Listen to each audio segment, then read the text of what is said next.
Alloh subhanahu va taolo ba'zi bir odamlardan so'rar ekan qiyomat kunidagi, "Hoy bandam, meni biror marotaba erkalatganmisan? Ey Robbim, sen olamlarning Robbisi bo'lsin.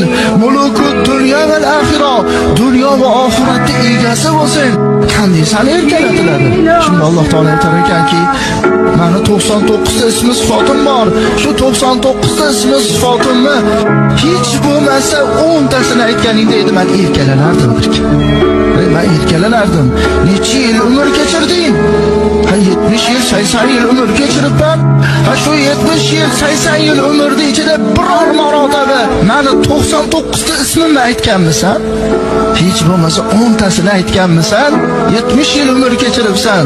Agar sen menga hech bo'lmasa 99 ta ismi sifatimdan 10 tasini bo'lsa ham aytib, "Ey Robbim, ber" deganingda, men erkalanib farishtalarga aytardim, "O bandamni qaragin, bir maqsadi bor ekan, mendan bir so'rashligi bor ekanki, ismlarimni aytib turibdi, guvoh bo'linglar, nima so'rasa beraman" deb Alloh taolo turib olar.